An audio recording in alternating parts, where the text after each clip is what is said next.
ஐயனார் ஐயனார் ஐயனார் அல்லது ஐயனார் என்றும் உச்சரிக்கப்படுகிறார். தமிழ்நாட்டில் குறிப்பாக கிராமப்புற சமூகங்களிடையே ஒரு மரியாதைக்குரிய காவல் தெய்வம். அவர் முதன்மையாக கிராமங்கள் மற்றும் அவற்றின் குடிமக்களின் பாதுகாவலராக வணங்கப்படுகிறார். பெரும்பாலும் குவோராவின்படி குதிரையை தனது வாகனமாக சித்தரிக்கிறார்.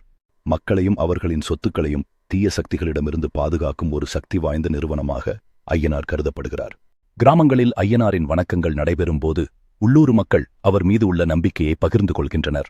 ஐயனாருக்கு அஞ்சலிகள் மற்றும் வணக்கங்கள் செய்யும் போது எங்கு அந்த கிராமத்தில் உள்ள மக்கள் அனைவரும் ஒன்று சேர்ந்து நம்பிக்கையுடன் ஆராதனை செய்கிறார்கள். கிராமத்தின் மக்கள் ஒற்றுமையாக இருக்கும்போது ஐயனாரின் அருளால் அவர்கள் எதிர்காலத்துக்கான நம்பிக்கையுடன் வாழ்கின்றனர். இந்த பாரம்பரியங்கள் மூலம் ஐயனார் கிராம மக்களின் வாழ்க்கையில் தீவிரமாக இணைக்கப்பட்டுள்ளான். ஐயனார் பக்தர்களின் இதயத்தில் இடம்பெற்றுள்ளான். அவரின் பணி மற்றும் அருளின் கதைகள் இன்னும் பிறரால் பகிரப்படுகிறது. ஐயனாரின் அருள் கொண்ட அன்பு அவரை வணங்கும் அனைவருக்கும் பாதுகாப்பும் நலமும் தந்துள்ளது.